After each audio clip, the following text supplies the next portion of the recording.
Vemos a una segunda mujer que se casa, que es Esther, y vemos a la tercera mujer que se casa, que es la Sulamita. ¿Quién es la Sulamita? No la fulanita, la Sulamita. ¿Quién es la Sulamita?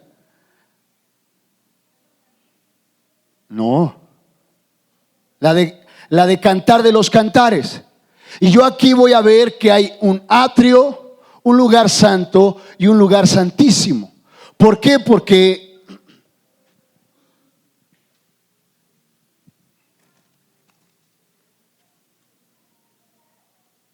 si la tienen, sí, y si no, no, que no se preocupen. Si la tienen ahorita, sí, si no, ya no. Entonces, Ruth es la primera mujer en la Biblia que se casa. Pero si ustedes se dan cuenta, Ruth es el 8º libro de la Biblia, ¿cierto o no? ¿Sí o no? A ver quién trae su Biblia, para que me cuenten ahí desde Génesis hasta Ruth. Tan solo del Pentateuco son 5, ¿cierto o no?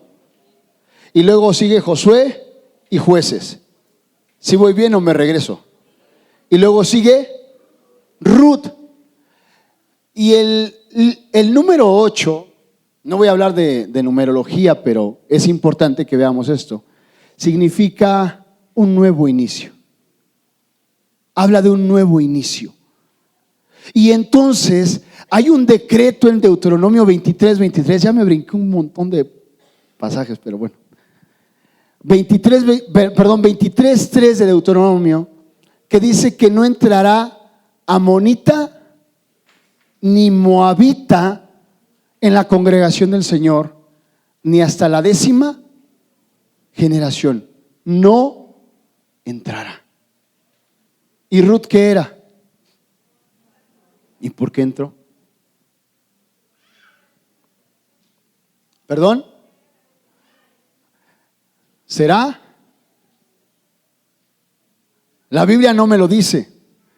Ahorita lo que comenta la hermana Marce, yo hice una especulación, estaba en la mañana y decía, pero ¿por qué, Señor? ¿Por qué entró? ¿Por qué entró?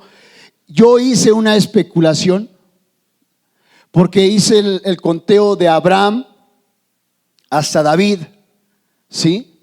Pero entendemos que de Abraham a David no son las mismas generaciones. ¿Por qué? Porque el linaje de Ruth, que se desposa con Booz, es un linaje que viene del incesto de su hija mayor de Lot con Lot. Yo ahí hice la especulación suponiendo que hayan tenido más o menos la misma descendencia en ese proceso. Podría ser la 10ª generación. Perdón.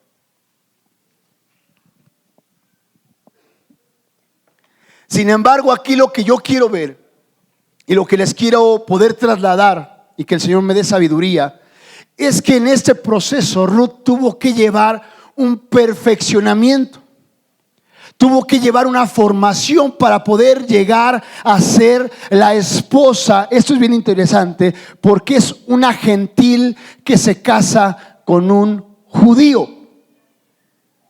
La iglesia de Cristo ¿era gentil? No está aquí, se están durmiendo. Yo creo que llegaron muy tarde ayer del evento de tabernáculos. Se desvelaron en los tabernáculos. Terminó temprano, ¿no?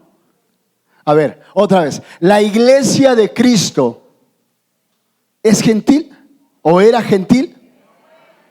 Era gentil. Hay algunos gentiles, por lo que comentaba el apóstol todavía. ¿Sí o no? ¿Por qué? Porque necesitamos, gracias que me están ayudando con el audio. Necesitamos llevar un proceso de formación delante del Padre, y para eso Dios establece a los Noemís.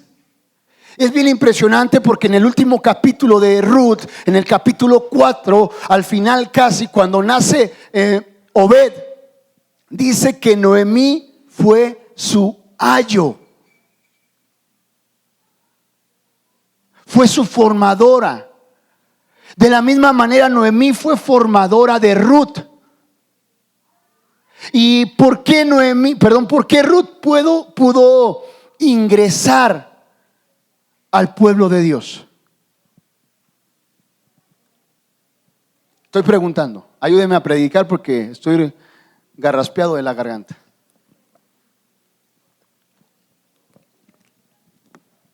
¿Alguien sabe por qué Ruth pudo ingresar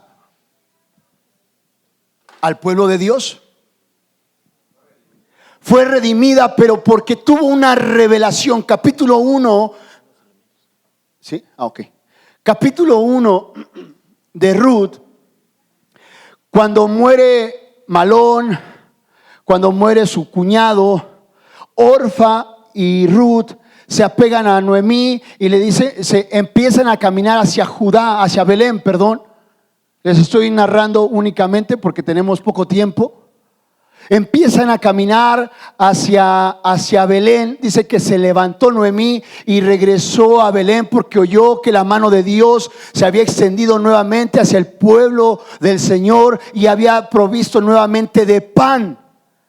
Que es bien impresionante, es que esto es muy extenso, ¿sí? Pero es bien impresionante que que Noemí se fue de Belén porque no había alimento, porque no había provisión.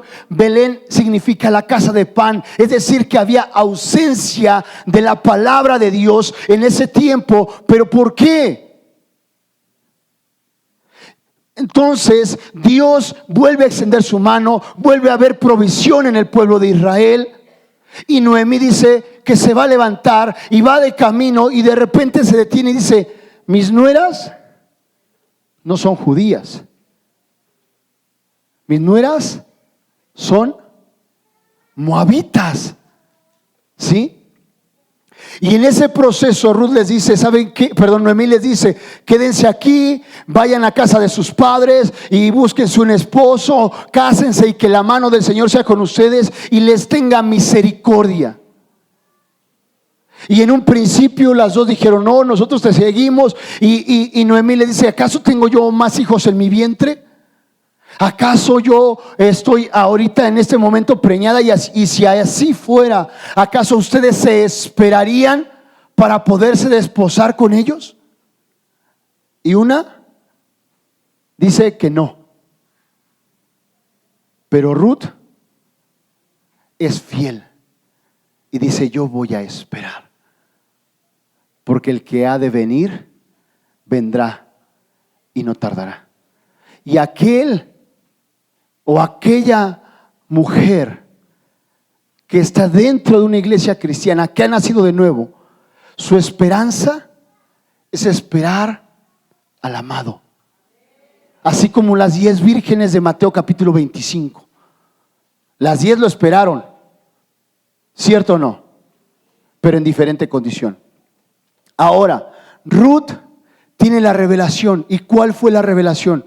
Fue la revelación del pacto que Dios tuvo con el pueblo de Israel en el libro de Éxodo y en diferentes capítulos. Pero hay una parte en Jeremías en donde dice, este es el pacto que yo establezco con mi pueblo. Grabaré mis mandamientos en su mente y en su corazón. Yo seré a ellos por Dios y ellos serán mi pueblo. Y la misma palabra le dice Ruth a Noemí. Le vino la revelación de la palabra de Dios, le vino la revelación de la redención en Cristo Jesús para que ella pudiera ser un olivo injertado en el pueblo de Dios. Fíjate el traslado que hay desde Ruth hasta Cristo. Le vino una revelación de unos, ¿qué serán? Aproximadamente unos 2000 años. 1500 años después. Y le dice, donde tú mueras, yo moriré, porque ciertamente solo la muerte me podrá separar de ti. Ella entendió que Noemí no nada más era su suegra, que Noemí era su ayo. Y ella, Noemí, la dirige, la adiestra para poder presentarla delante de vos como una mujer virtuosa, como mencionaba ahorita que estaba hablando Daniel, que habla de Proverbios 31, y dice mujer virtuosa. Y la palabra me menciona que Noemí la consideraban, a pesar de que era moabita, en el capítulo 2, cuando vos pregunta quién es, dice, ella es una mujer virtuosa. ¿Sabes algo? Para que tú puedas alcanzar el nivel de la esposa de Cristo, necesitas estar realmente, no que estés pegado todo el tiempo al apóstol. Yo le agradezco al Padre el privilegio que me ha permitido estar siendo formado al lado de un varón de Dios, temeroso de Dios, que guarda santidad. ¿Sí? Pero cada uno de nosotros como iglesia estamos siendo formados por ese ayo. Y ese ayo tiene que estar dirigido plenamente por el Espíritu Santo y siempre te va a dar un libre albedrío, así como Ruth.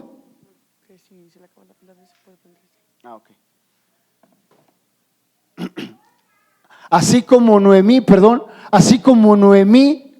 le dio el libre albedrío a Ruth.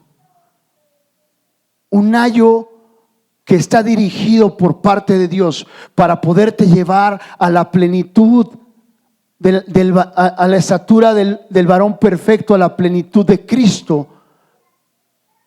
Tiene que tener esa revelación del Espíritu Santo para poderte dar la libertad de que tú elijas. ¿Por qué? Porque el Padre, cuando ha enviado a un ángel a torcerte el brazo a que no peques? ¿Cuándo ha enviado a un ángel a tirarte el carrufo de marihuana, la botella de cerveza? Nunca. O al menos yo, en el tiempo que estuve de cristino, fueron como 2 meses, el Señor nunca me hizo nada de eso. El Señor esperó a que yo tomara la decisión por revelación del Espíritu Santo. Eso fue antes de que ustedes me conocieran, así que digan, ay, el hermano, no, ustedes no me conocían. Algunos de ustedes todavía ni nacían. Hablo de mis hijas, ¿sabe? Por tanto, era necesario en Ruth extirpar, erradicar una genética que estaba alterada. Estuve investigando algunos puntos, no me va a dar tiempo poder mostrárselos, pero estuve estudiando, por ejemplo, que hay, pues todos sabemos que hay enfermedades hereditarias, enfermedades congénitas, ¿sí? Y hay enfermedades que se van a transmitir por línea sexual, obviamente, pero hay enfermedades que se generan a causa de una alteración por línea de perversión sexual. El incesto es una perversión sexual. Y entonces la genética de Ruth había sido alterada. Por tanto, tenía que ser restaurada para que ella pudiera llegar en un proceso de santificación. Y lo que dice el apóstol Pablo, ¿sí?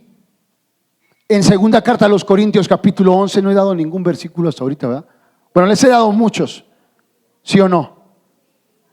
Segunda carta a los Corintios, capítulo 11, verso 2. Porque lo celo con celo de Dios, hasta que para presentaros a Cristo como una virgen pura. Vamos, segunda carta a los Corintios, capítulo 11, verso 2. Dice ahí, porque los celo con celo de Dios, pues los he desposado con un solo esposo, para presentaros como una virgen pura a Cristo. Vos es una figura profética de Cristo. El número 13 a mí me habla de, ¿alguien sabe qué significa, qué representa el número 13? Rebelión. ¿Qué creen? Ruth no tiene capítulo 13. ¿Cuántos capítulos tiene?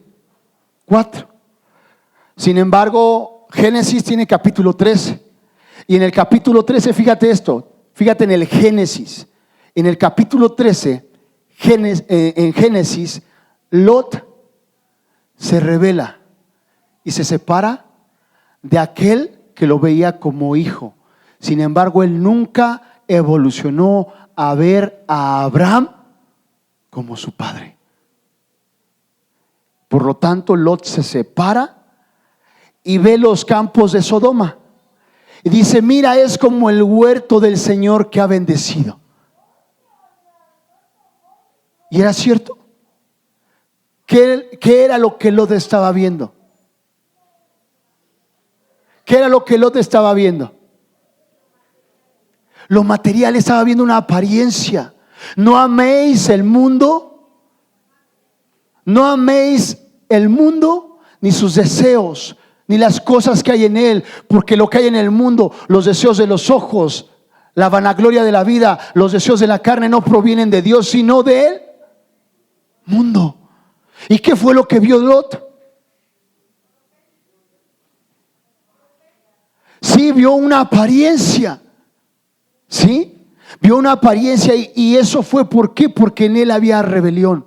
Si tú te vas a Éxodo capítulo 13, me vas a decir: hermano, pero ahí está la muerte de los primogénitos. Sí, la muerte de los primogénitos era a un nivel general de todos los que estaban habitando en la tierra de Egipto. ¿Israel habitaba en la tierra de Egipto? ¿Cierto o no? Sin embargo, la muerte de los primogénitos estaba condicionada a la obediencia. Por lo tanto, la desobediencia va de la mano de la rebelión. ¿Sí? Y aquellos que la Biblia no menciona que ninguno haya desobedecido del pueblo de Dios, pero si alguno de ellos hubiese desobedecido, el ángel destructor hubiera destruido, hubiera matado a un primogénito del pueblo de Dios. ¿Sí? Y ahí vemos eso, y otra de las cosas que se ven en ese capítulo 13 es la levadura. Un poco de levadura leuda toda la masa, y estamos viendo que hay características en la genética que se van repitiendo constantemente. Así consecutivamente vamos a ver el libro de Levítico, veríamos. ¿Quieren que se los diga? Nada más así por encimita, porque no tengo mucho tiempo. ¿O quién me regala 5 minutos para ver si nos vamos como a las 6 de la noche? No, no es cierto. Rápido. Rápido, porque esto no es el tema central. En el capítulo 13 de Levítico, lo que se hace manifiesto, lo que se evidencia es la lepra. La lepra es una figura ¿de qué? Del pecado. Y hay 3 áreas en donde va a salir o donde va a ser manifiesta la lepra. Solamente hay 3 áreas. Póngame atención, no se distraiga. El cuerpo, las vestiduras y la casa. ¿Hay lepra en tu cuerpo? Es decir, en tu vida. ¿Hay lepra en tus vestiduras? Es decir, en tu servicio ministerial, en tu servicio a la iglesia. ¿Hay lepra en tu casa?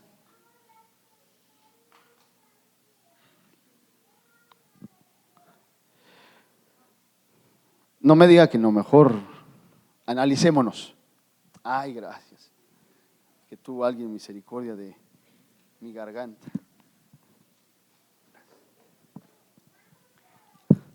Números capítulo 13.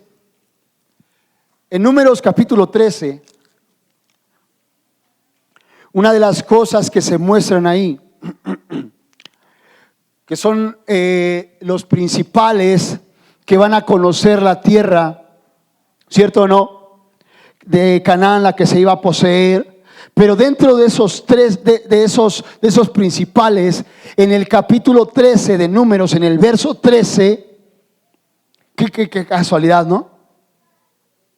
13:13, encontramos a uno que se llama Setur, que significa oculto. Y si tú con gematría bíblica, es decir, el valor numérico de cada una de las palabras, de las letras, porque cada una de las letras hebreas tiene un valor numérico. Si tú sumas la palabra Setur, ¿sabes qué número te va a dar? 666.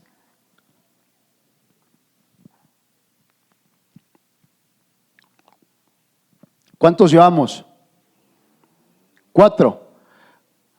4 cosas que tenían que ser extirpadas de Ruth, de su genética. Vamos al siguiente.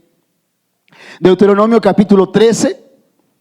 Es cuando el Señor dice que cuando hay en medio de ti profeta o soñador de sueños.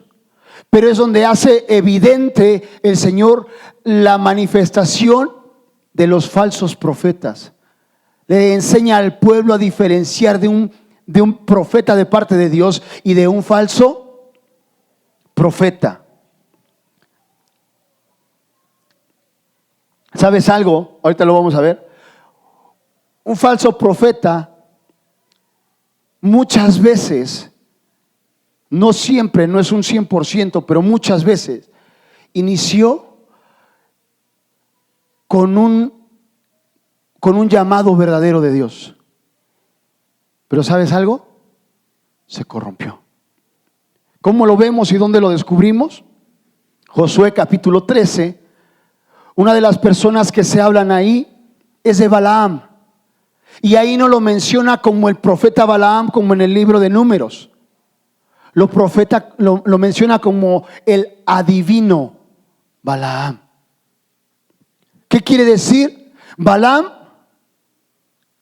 llegó a ser a lo mejor un profeta de Dios, porque en Números dice que era un varón de ojos abiertos, que escuchaba los dichos de ¿quién? Del Altísimo. Pero dice ahí en ese libro de Números, dice, caído, pero con ojos abiertos. ¿En qué operaba ese profeta? Ya no operaba en la unción. ¿Sabes en qué funcionaba? Únicamente en el don. Y después corrompió el don. ¿Cómo lo corrompió? ¿O por qué lo corrompió? Por dinero. 3 veces. Y no como dijo, iba a decir una cosa. Bueno, no como dijo Paquita, la del barrio. 3 veces te engañé. Porque sí lo engañó, ¿no? A Balac. 3 veces lo engañó. Le dijo que lo iba a maldecir y no lo maldijo. Pero ¿sabes qué fue lo que hizo Balaam? Le dio el secreto. Y aquí esto es interesante. Le dijo, yo no lo puedo maldecir, porque es pueblo de Dios y está protegido por él. Pero mándales mujeres moabitas y vas a ver cómo ellos solos se destruyen. Qué casualidad, ¿no? Quiere decir que seguramente Ruth la moabita, yo creo que la última Miss Universo, no sé quién haya sido, no le llegaba ni a los talones. Tú cuando empiezas a ver ahí las películas bíblicas del Antiguo Testamento y ves a Ruth la moabita, te la van a poner toda harapiente. ¿Tú crees que vos se iba a fijar en alguien así? Pues no. Sí, seguramente. A lo mejor hasta con minifalda y tacones iba a espigar ahí al... A lo mejor, ¿no? Bien maquillada y todo. Ok. Vamos al último, Jueces capítulo 13. Jueces capítulo 13. ¿De quién habla Jueces capítulo 13? ¿Qué dice ahí su Biblia en su título? No, a ver. Sí, aquí probando. ¿De quién? Sansón. ¿Y qué sucedió con Sansón? Él perdió la visión y fue un varón rebelde al llamado de Dios. Él descendió a Timnat a buscar mujeres rameras. Y entonces, después de estos 7 libros, en donde encontramos que hay capítulos 13, viene un reinicio de parte de Dios para hacer entrar a una generación, a un pueblo que no era pueblo, así como tú y como yo, para poderlo incrustar en el olivo natural, en el olivo genuino, en el olivo de Dios. Y no solamente eso, porque ¿sabes algo?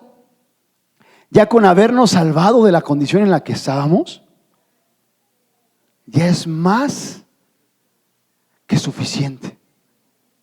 Como dice el canto, dayenu, ya es más que suficiente. Digo, porque ¿cuántos de ustedes se imaginan que estarían aquí o que tendrían lo que tienen en la condición en la que se encontraban? El día jueves, me parece que fui con el arquitecto a Yautepec y empezamos a platicar y salieron ahí temas y de repente no recuerdo qué fue lo que empezamos, o cómo fue que surgió el tema, y le comenté una situación que a mí me aconteció cuando yo estuve en el mundo, que me secuestraron porque yo andaba ahí de fiesta. Bueno, así le decía, pero pues no era fiesta, ¿no? Y no sé cuántos días estuve perdido. Pero dentro de esos días en los cuales yo estuve perdido, me secuestraron allá por la zona de Tultepec, Tultitlán, por allá. Y el chiste es de que ya me iban a matar. Ahorita lo cuento bien tranquilo, ¿verdad? Pero fíjate cómo Dios fue tan grande en su misericordia. Tan grande en su misericordia, que yo no podría estar aquí ahorita. Y no solamente eso, sino que te da la autoridad, como dice, de hollar serpientes y escorpiones y sobre toda fuerza del enemigo y nada. Pero todavía te dice, pero no te jactes de eso. Eso es nada. Más bien, regocíjate porque tu nombre está inscrito en los cielos. No, pues es que, a ver, sí estamos en una iglesia de gobierno, de poder, de autoridad. Sí es una iglesia. ¿Cuántos de ustedes ya conocen a Cristo como su Señor y Salvador? Levante su mano. ¿Cuántos de ustedes quieren entregarle su vida a Cristo si no se la han entregado? Bueno, si no se la quieren entregar, yo te voy a decir, yo soy un testimonio viviente de que Cristo, sí, hijo, a ti te digo también, de que Cristo puede cambiar tu vida. ¿Sí? Que Él toma de lo vil y de lo menospreciado, de lo que no era para que fuera. Sí, porque si tú me hubieras visto hace 15 años en la calle, te cambiabas de acera. ¿Sí? Precisamente de ahí empezó el tema, porque le digo al arquitecto que encontré una foto de cuando yo andaba por ahí con unos amigos y ni yo me reconocía. Ya cuando dije, ay, ese hijo del diablo, ¿quién es? Porque en ese tiempo sí era hijo del diablo, ¿eh? Y ahorita no. Ahora digo, ¿y ese Rutilio quién es? ¿Sí?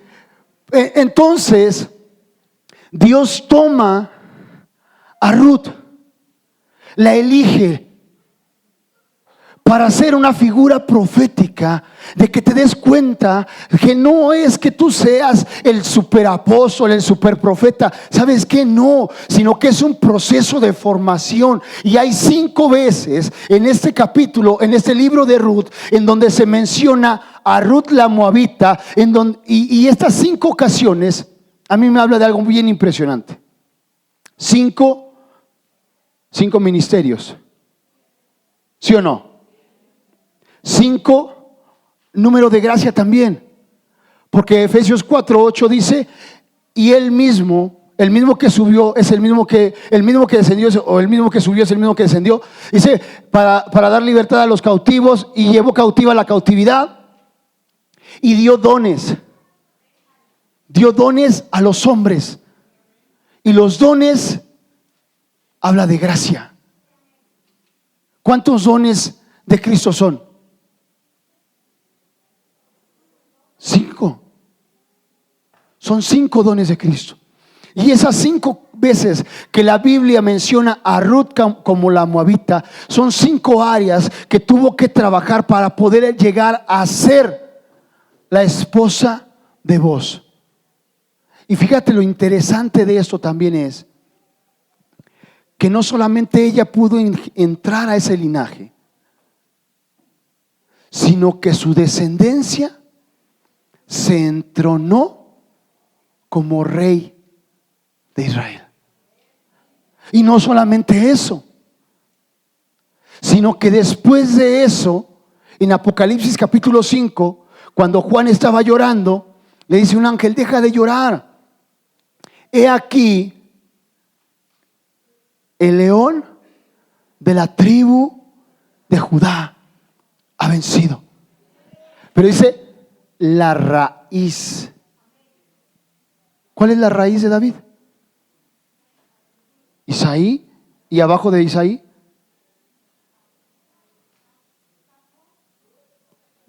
¿por qué? Porque redimió la genética, restauró la genética. ¿Sabes por qué tienes tantas luchas? Porque en tu lucha contra el pecado no has llegado hasta derramar sangre. Y no quiero que te vayas a querer cortar las venas, porque no has llegado hasta ese punto de escudriñar tu genética genuinamente. ¿Por qué? Porque yo lo que hice fue ver de Ruth hacia atrás los capítulos 13, que me habla de rebelión, y veo en esos capítulos 13 que hay rasgos de rebelión, que hay rasgos que generaron que esa genética se corrompiera. Y la primera rebelión viene desde su ancestro Lot, y por eso viene la rebelión hasta los moabitas. Por eso viene el incesto, y por eso viene persiguiendo, hasta que Dios dice: voy a tener misericordia, así como ha tenido misericordia de ti. Ahora yo no sé cómo voy a entrar al tema. Vamos rápidamente.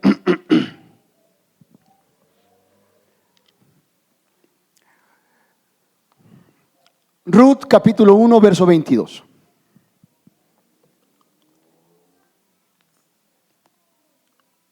Uno 22.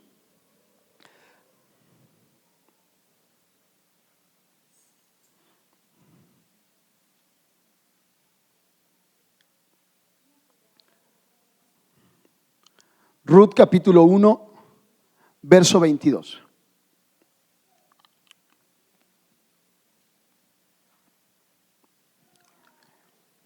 Entonces Noemí, ¿qué es? Un ayo, ¿cierto o no? Ruth, figura de la iglesia que se va a casar. Boaz, figura del esposo de Jesucristo. Así volvió Noemí y Ruth, la moabita, su nuera. Dice: y Ruth la moabita, su nuera, con ella volvió de los campos de Moab, y llegaron a Belén al comienzo de la siega de la cebada. Y yo dije: ¿por qué? ¿Por qué hacen ese énfasis? Yo sé por qué iba a expiar y etcétera, pero ¿por qué al comienzo de la siega de la cebada? ¿Sabes qué fecha es?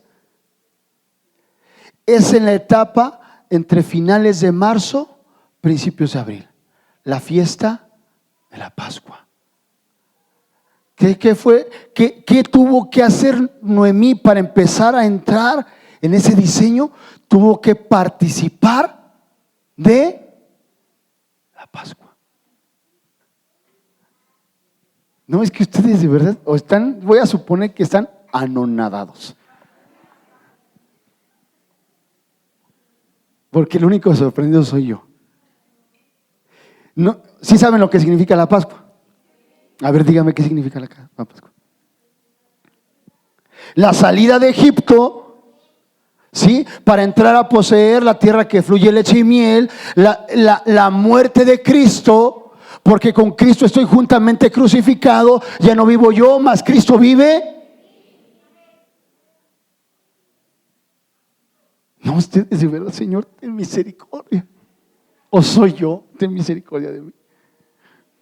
Tuvo que participar de la Pascua, porque si no participaba de la Pascua no iba a poder iniciarse una restauración genética. Bueno, para que me entiendas, porque a lo mejor no me entiendes. Me voy a separar aquí porque si de repente me tengo que aventar un brinco de la emoción, no hay nada que me estorbe. ¿Qué sucede cuando a una persona le hacen una transfusión de sangre? ¿Qué le están infundiendo? Vida. Pero fíjate que hubo un caso que yo escuché de un apóstol que en un momento necesitó una transfusión de sangre porque sus niveles de plaquetas estaban bajos para una operación que le iban a realizar. Pero cuando le hacen la transfusión de sangre dice, me sentí peor de cuando no tenía las plaquetas. Tuve un problema, dice ahí el apóstol, hace una broma, dice, yo sé que pidieron donadores de sangre en la iglesia. Espero que no haya sido la sangre de ninguno de ustedes. Pero, dice, le transfundieron sangre, obviamente del banco de sangre, ¿sí? Pero esa sangre era una sangre ¿qué? Contaminada. ¿Y sabes qué le dice el Señor? Celebra la cena, conmemora la Pascua, porque tu sangre está contaminada. ¿Qué quiere decir? Que esa sangre, esos genes que estaban dentro de esa sangre, lo estaban contaminando. Por eso yo estoy completamente seguro de que aquella persona que nace de nuevo empieza a tener luchas contra el pecado. Y antes, cuando ibas en la calle, pasaba la muchachona y caminabas y de repente empezabas a pelear. Y llegabas a la iglesia como si nada y levantabas las manos y cantabas o el que estábamos cantando ayer. Y hoy me encuentro en... Y estás dance y dance y hermano, pero si acabas de venir del pecado. Pero yo no me siento mal. ¿Sabes por qué? Porque no he empezado a ingresar la genética de Cristo en ti. Porque la sangre de Cristo era una sangre divina, sin mancha, sin pecado. ¿Cierto o no? Y eso no significa que él no fuera tentado, porque fue tentado, ¿sí o no? Y a veces algunos de los hermanos cometen el error de meterse en ayuno para vencer la tentación. ¿Cierto o no? ¿Y qué pasa? Viene más, ¿por qué? Porque dice la Biblia, Mateo capítulo 4, que después de que el Señor Jesucristo ayunó 40 días y 40 noches, vino el diablo y lo tentó. Y dices, ay Señor, ¿por qué? Pues porque así está escrito, ¿no? Pero cuando una persona nace de nuevo, ¿ves a la muchachona que veías antes? Y vas, dices, ay Señor, perdóname. Y vas a pasar por el otro que siempre te echaba pleito y te albureaba y te hablaba en doble sentido y te aventaba la palabrota y Dios te bendiga. Y te empiezas a morder la lengua. Y llegas aquí a la iglesia y le dices, ay hermano, es que no sé por qué estoy pasando tantas luchas. Y ya no se me antojaba la droga y ahora se me antoja un buen. Ya no me daban ganas de ir al baile y ahora nada más me subo a la micro y escucho la guaracha sabrosona y ya le digo al pi, pi, pi, pi, pi. ¿Cierto o no? ¿Por qué? Porque entonces ya estás empezando a tener una lucha contra ¿quién? Contra el pecado, porque ya tu genética quiere empezar a modificarse. Pero para eso necesitas participar de la Pascua. Es una ayuda que el Señor nos provee.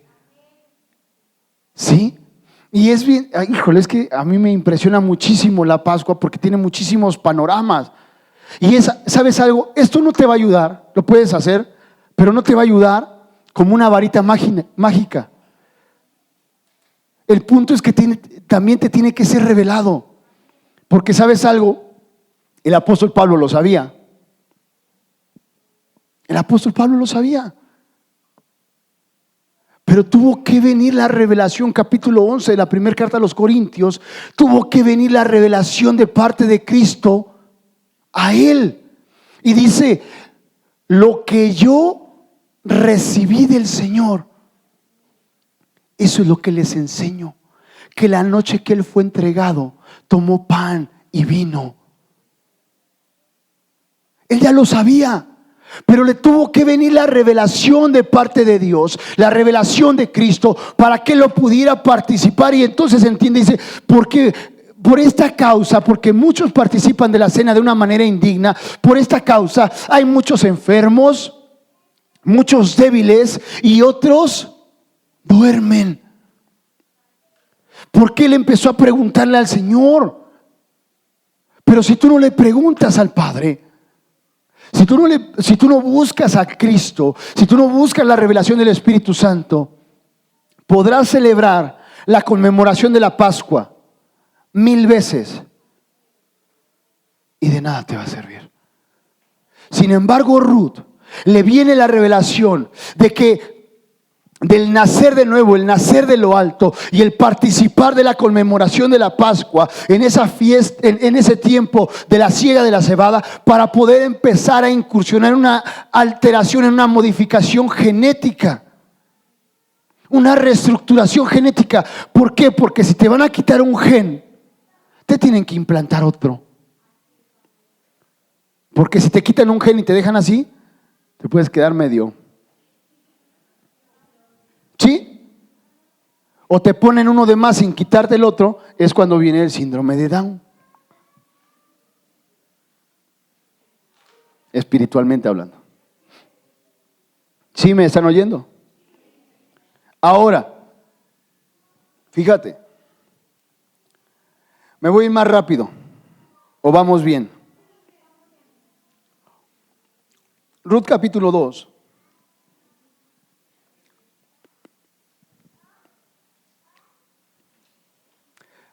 ¿Sabes qué es lo que estás haciendo tú? ¿Sabes lo que estás haciendo ahorita? Cosechando, y algunos están recogiendo espigas.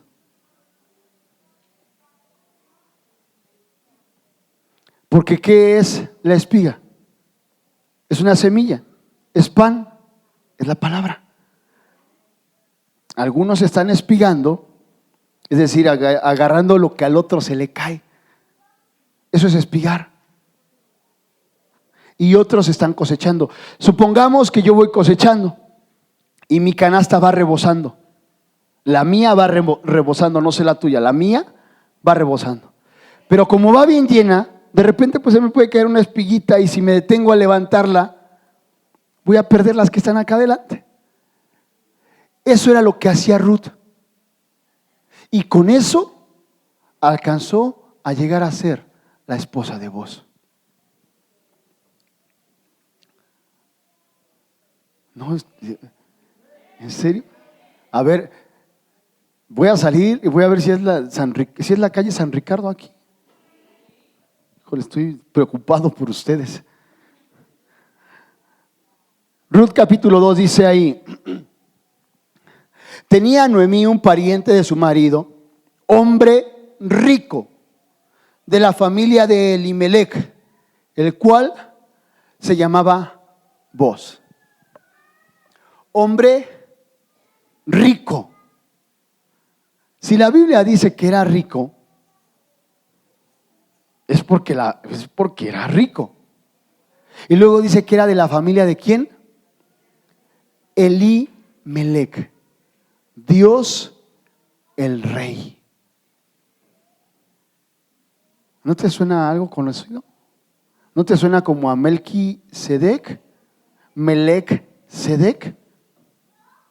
Bueno, había un sacerdocio, había un linaje ahí. Ok, dice ahí, y Ruth, verso 2, nuevamente, y Ruth, la moabita dijo a Noemí. ¿Quién dijo? ¿Sabes por qué? Ahí, ya de una vez se la voy a decir. ¿Sabes por qué en estas 5 ocasiones le menciona a Ruth la moabita? Para que no se olvidara de su origen. Para que no se olvidara de donde Dios la había rescatado. Por eso David llega un momento en donde dice: ¿qué es el hombre para que tengas de él memoria, y el hijo del hombre para que te acuerdes de él? Salmo capítulo 8. Le has hecho un poco menor que los ángeles, pero le has coronado de gloria, de honra, y toda tu creación la has puesto debajo de sus pies. ¿Quién dijo amén? No, pues diga amén de a de veras, hermano. Tal vez no soy mucho de su agrado, pero la palabra de Dios es la palabra de Dios. Y Ruth la moabita dijo a Noemí: te ruego que me dejes ir al campo y recogeré espigas. Fíjate,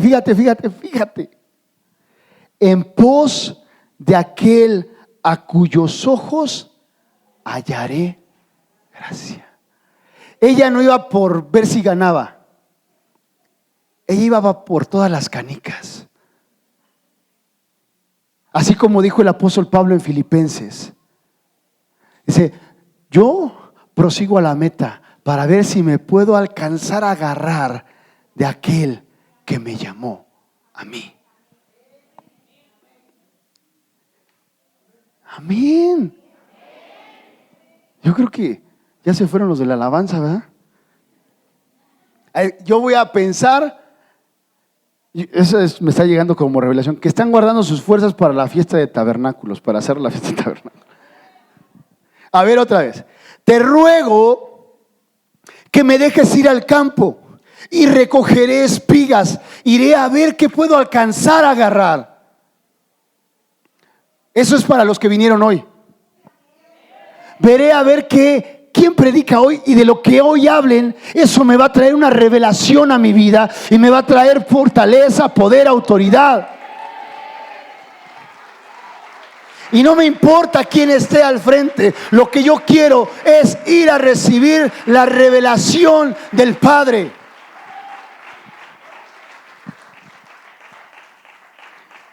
Dice: iré y recogeré espigas en pos de aquel a cuyos ojos hallaré gracia. ¿Sabes qué? Ruth dijo: voy a seguir.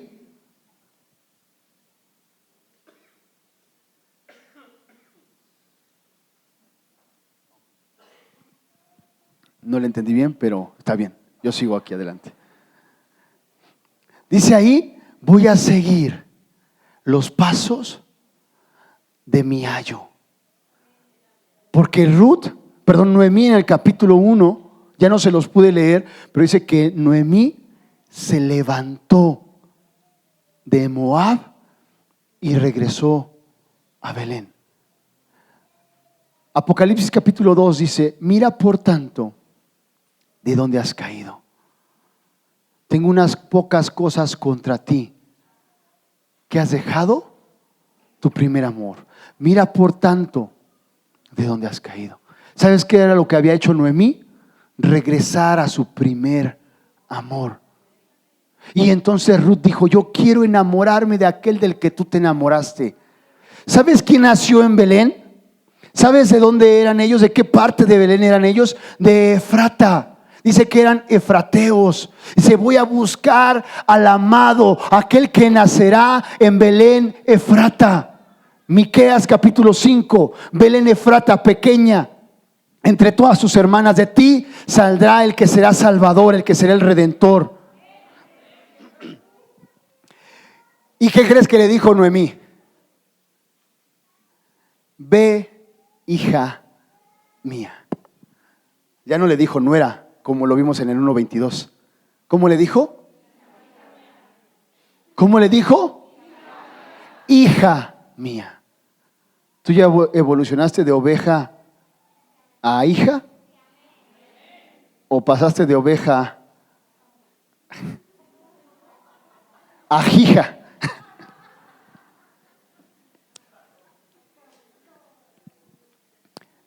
Dice en el verso 3, voy a leer un poquito aquí, dice, fue pues y llegando espigó en el campo en pos de los segadores, y aconteció que aquella parte del campo era de Booz, el cual era de la familia de Elimelech. Y he aquí que Booz vino de Belén y dijo a los segadores, el Señor sea con ustedes. Y ellos le respondieron, el Señor te bendiga.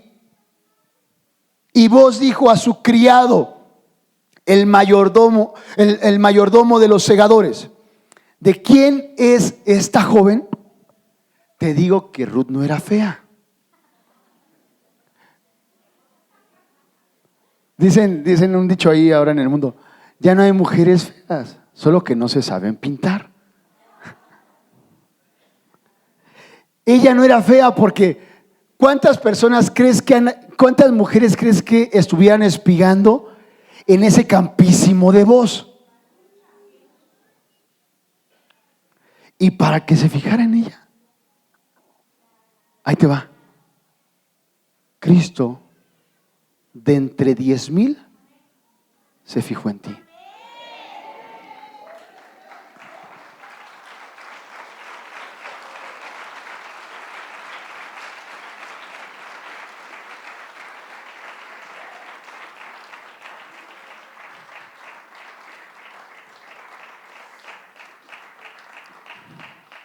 Yo sé que no me va a dar tiempo de concluir todo el tema. Yo no sé si por ahí, si me escuchan los de la alabanza, como a la 1:30, si baja alguien que me apoye en el teclado, porque vamos a hacer lo que empezó haciendo Ruth, a conmemorar la Pascua. Por si acaso tu genética no te empezó a transformar, no se ha empezado a transformar, que Cristo empiece a transformar tu genética. Dice ahí, el criado, el verso 6, y el criado mayordomo de los segadores respondió y dijo, es la joven moabita que volvió con Noemí de los campos de Moab y ha dicho, te ruego que me dejes recoger y juntar tras los segadores entre las gavillas. Gracias, hijo. Entró pues y está, fíjate, aquí está ese punto. Este punto es importante, quiero que me pongas atención. Y ha dicho, te ruego que me deje recoger y juntar tras los segadores entre las gavillas. Entró pues y está desde por la mañana hasta ahora, sin descansar un momento. ¿Sabes qué vio ahí? ¿Sabes qué dijo? Mi padre y yo trabajamos. Hasta ahora trabajamos. Su genética empezó a ser transformada.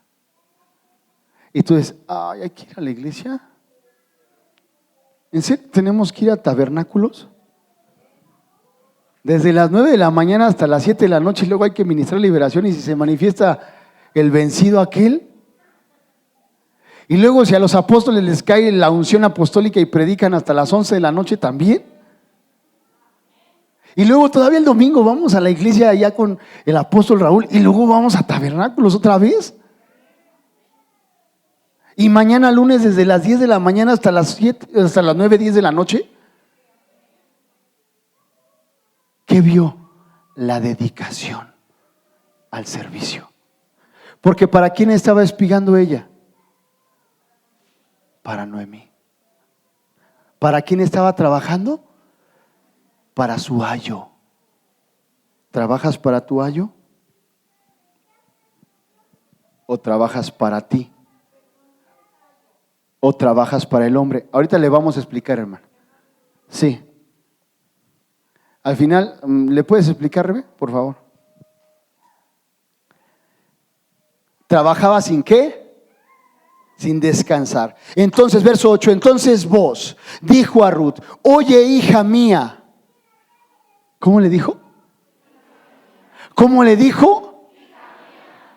No vayas a espigar a otro campo, ni pases de aquí, y aquí estarás junto a mis criadas. Eso es bien interesante, porque ¿qué le estaba haciendo? ¿Qué hicieron hace 8 días? Aquí en la iglesia, ¿qué hizo el apóstol? Extendió el manto. ¿Sabes qué les estaba diciendo? No vayas a espigar a otros campos. Aquí hay cobertura. No porque se ofreciera, sino porque le vino la revelación. Sí, amén. Y ahora, fíjate, nada más quiero que veas esta palabra, criadas. Es una palabra griega que a mí me llamó mucho la atención, porque dice ahí, dice que era una niña, una doncella. Era una doncella. Es más gente que te va a estar adiestrando para poder seguir, no solamente en la era de voz, sino para que llegues a la posición de la amada en Cristo. Dice, mira bien, verso 9. Mira bien el campo que siguen y síguelas, porque yo he mandado a los criados que no te molesten, y cuando tengas sed, ve a las vasijas y bebe del agua que sacan los criados. Déjeme presento el día de hoy. Mi nombre, Alejandro, mi función, criado. Le presento al hermano Efraín, su función en la iglesia, criado. Esos somos. No les gustó, pero bueno, esos somos. Esos somos. Y ahora sí, fíjate. La palabra criado se refiere a sirviente, cortesano, pequeño servidor, ¿sí? Pero también es un apelativo para jóvenes con una función militar. Ay, sí, ya van a decir, ay, amén, yo también soy criado, ¿sí? Y dice ahí, fíjate, esta definición que me encontré por aquí.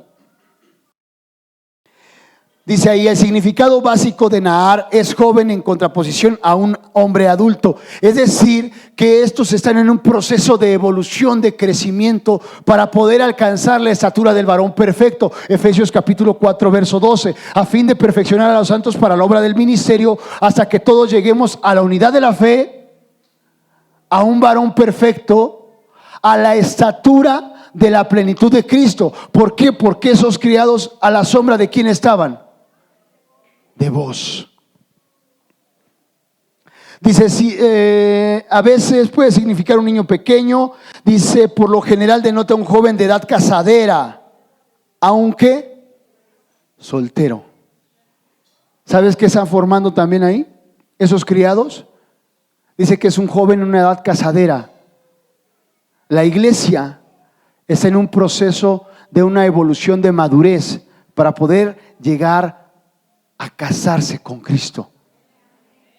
Ayer que estaban danzando con la figura profética que tomaron el vestido de la esposa de Cristo, desde el día viernes yo la vi que era un maniquí, no tenía cabeza, ¿sí?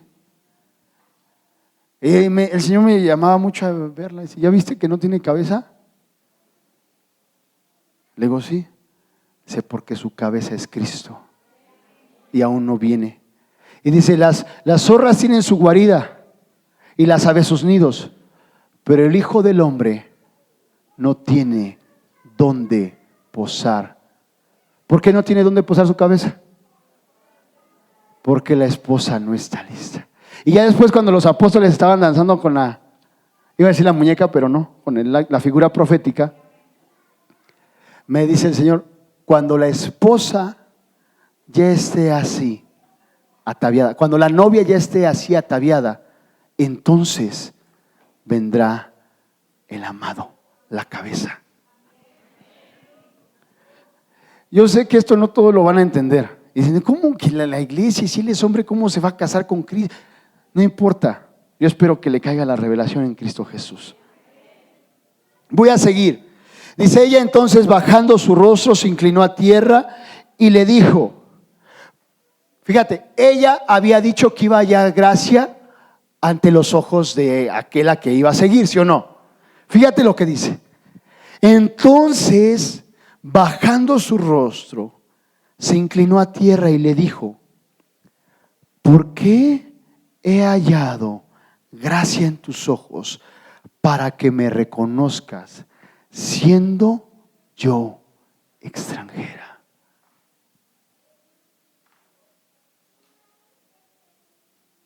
Te tengo una noticia. Tú eras extranjero. Y esas palabras después las repite David, su nieto de Ruth. Dice, somos extranjeros, éramos extranjeros y advenedizos. Y luego en Efesios dice, ya no sois extranjeros ni advenedizos, sino ahora son conciudadanos de los santos. No, dele la gloria al Rey. Ahora sí, si no me voy a enojar.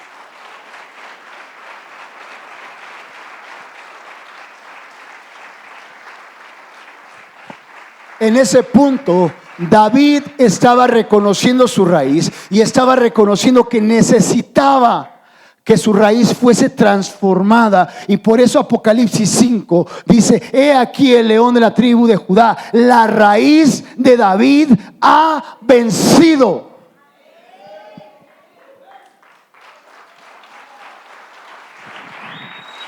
Porque para que tú puedas entrar en el pueblo de Dios, ¿sabes qué necesitas? Humildad. Ahí te va rápido, ya voy a acabar.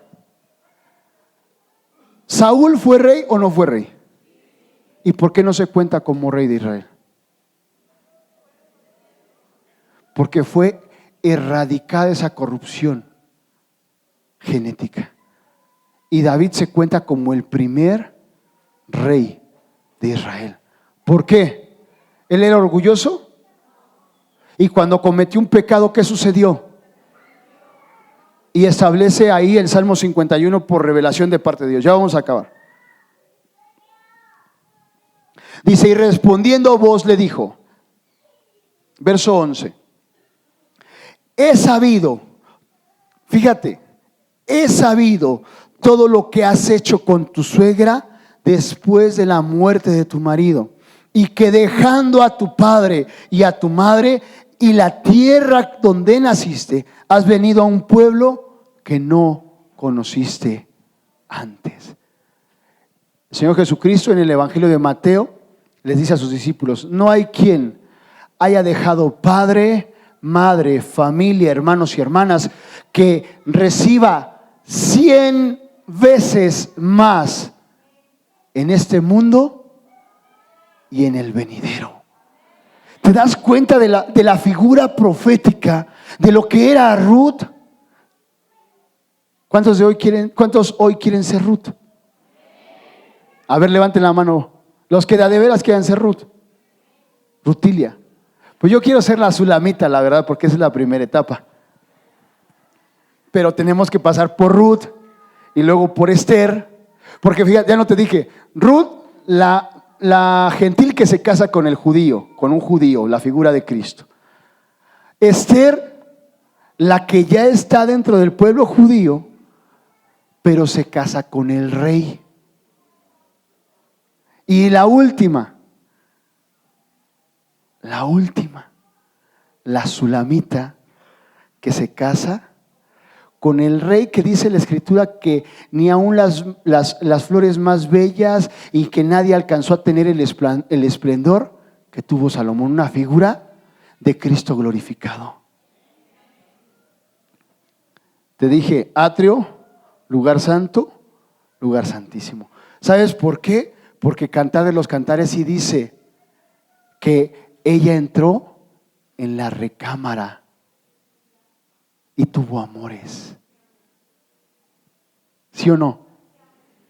Yo no sé, pero de verdad para que tú puedas entender esto, necesitas tener la pasión por el amado. Y los que ministramos esto, necesitamos tener esa pasión de formar a la iglesia.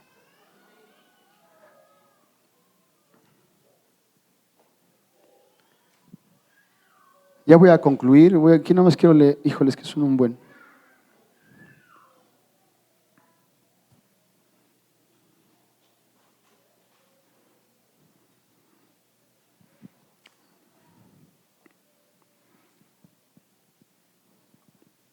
Ruth 2:20, me voy a brincar al verso 20 y ya.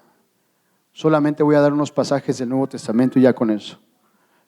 Le explica a Ruth con quién estuvo, porque le dijo que comiera, que se saciara y que si sobraba que se lo llevara a su nuera. Y dice ahí, y dijo, verso 20, y dijo Noemí a su nuera: sea el bendito del Señor, está hablando de vos, pues que no se ha rehusado a los vivos la benevolencia que tuvo para con los que han muerto. Después le dijo Noemí: nuestro pariente es aquel varón y uno de los que nos pueden redimir. El único que nos puede redimir es Cristo.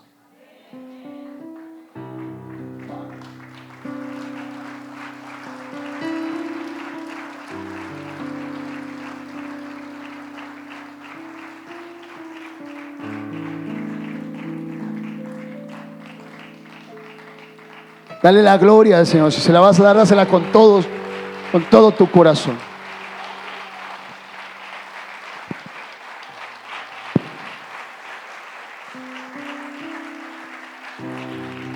Cuando el Señor Jesucristo desata los ministerios, Efesios 4:11.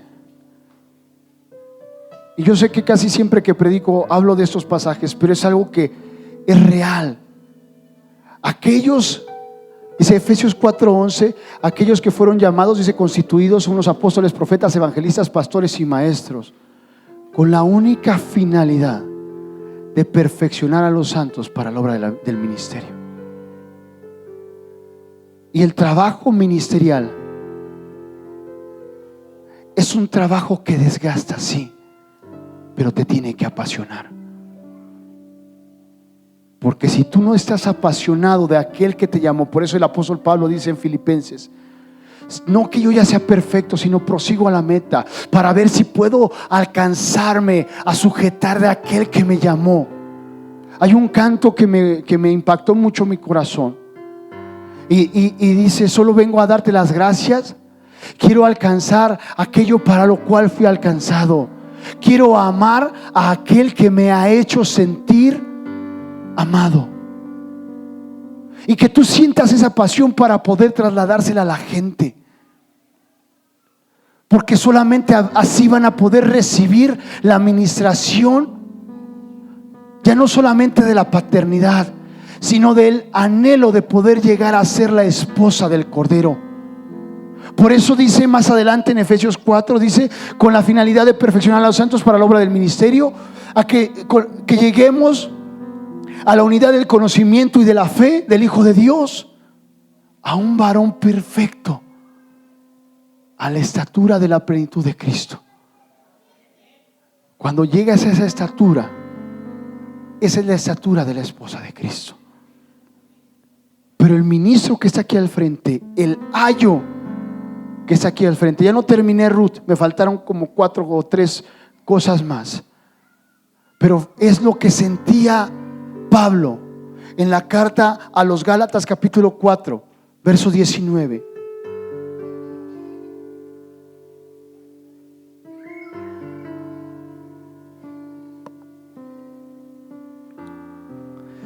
Les dice: hijitos míos.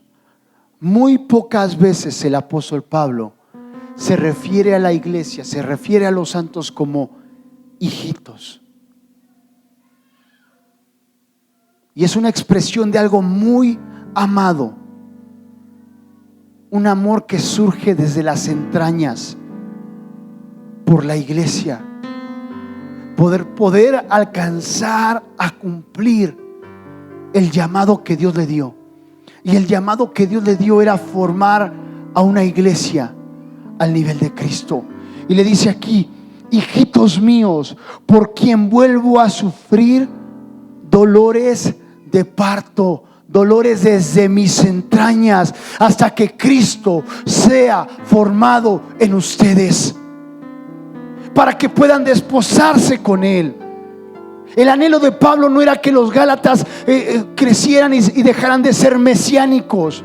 El anhelo de Pablo no era que la iglesia de Corinto tuviera todos los dones. El anhelo de Pablo era que fueran formados a la estatura del varón perfecto, Cristo Jesús, para que se pudieran desposar con Él. Y ese es el anhelo que tiene que surgir en aquellos que hemos sido llamados a ser ministros de Cristo. No cualquiera puede tener esa pasión. El anhelo del siervo que Dios establece sobre esta casa apostólica, si es que puedas enfrentar a Satanás, pero el mayor anhelo es que tú puedas llegar a ser la esposa del Cordero. Porque cuando estemos allá arriba, ¿sabes qué? El Señor va a pasar y vamos a estar delante del tribunal de Cristo.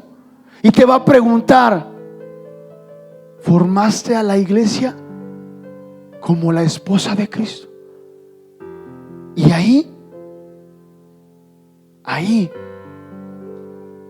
vamos a ver a los que llegaron a ser esposa y a los que no. Y ahí vamos a ver a muchos que decían ser esposa y no llegaron. Y yo no sé si vamos a poder sentir ese dolor en el cielo del tiempo que se invirtió en gente y no llegó a ese nivel. Por eso Pablo decía: me duelen con dolor de parto. Es un dolor desde las entrañas. Yo no lo puedo describir, las mujeres sí, pero es un dolor que no se puede describir. Y da tristeza ver a la gente que va y viene y en amor oras por él, le ministras si quieres que se restaure, que se levante, porque quieres que Cristo sea formado en él.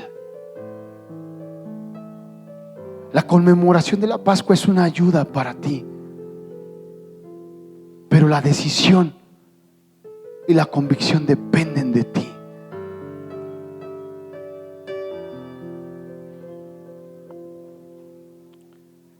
Segunda carta a los Corintios, capítulo 11, perdón.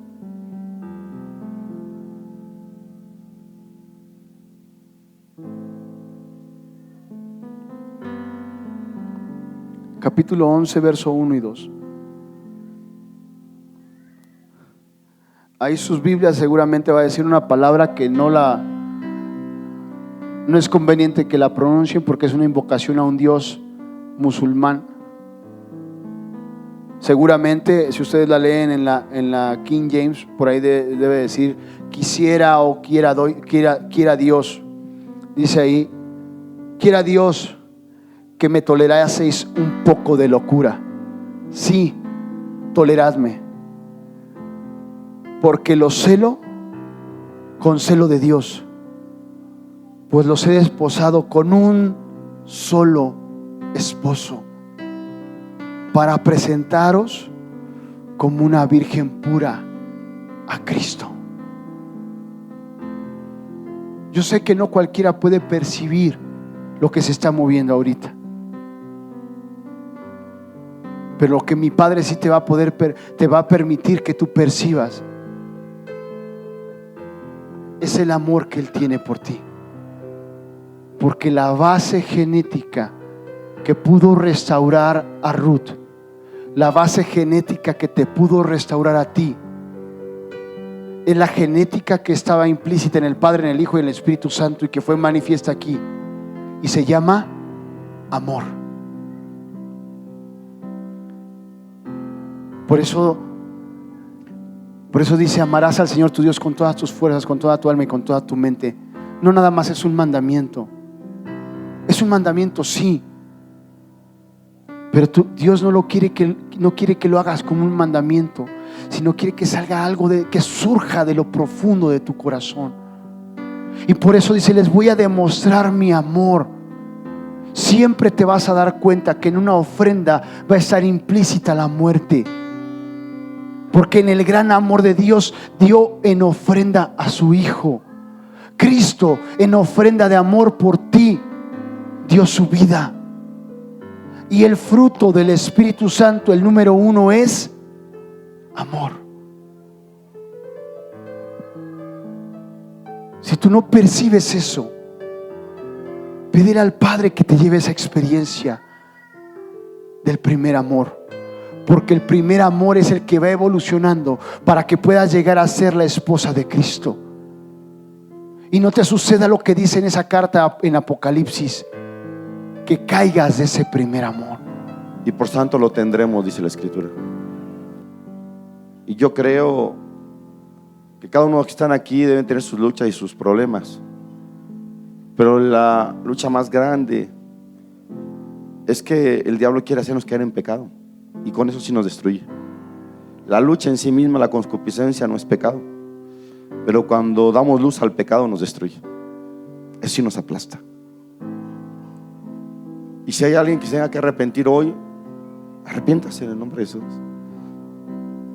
Yo sé lo que le estoy diciendo porque yo lo viví hace 35 años, y en etapas de mi vida también tengo que pedirle perdón a Dios y arrepentir. Yo quiero hacer una oración. Si alguien quiere realmente pedirle perdón a Dios en Cristo Jesús y decirle al Señor Jesucristo: ayúdame, que quizás usted ya sea cristiano y no ha crecido, no ha madurado. Es el mismo toda la vida, el mismo esposo, el mismo hijo, y no ha cambiado. Porque la Biblia dice: de modo que si alguno está en Cristo, nueva criatura es. Las cosas cambian, vamos creciendo, vamos madurando. Pero si ya pasaron años, es lo mismo. Y si algo está pasando en tu casa, con tu hijo, adolescente o niño, pregúntate qué está sucediendo. Yo creo en un Dios que transforma vidas y que transforma corazones, y que el plan, sí, entramos al reino de los cielos como un niño, pero quiere llevarnos a ser la esposa del Cordero.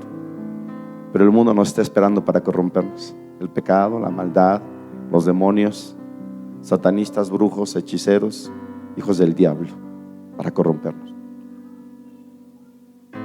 Por eso en alguna ocasión Dios habló a mi corazón, y muy enojado dijo: ¿cómo es que mis hijos corrompan a mis hijos? ¿Cómo es que mis hijas corrompan a mis hijos? Y Dios estaba enojado porque decía: ¿cómo mis hijos destruyen a los otros en el pecado y en la maldad, cuando los otros vivían en santidad y son del mismo pueblo de Dios, son seguidores de Cristo? Y Dios estaba muy enojado. ¿Cómo mis hijos destruyen a mis hijos?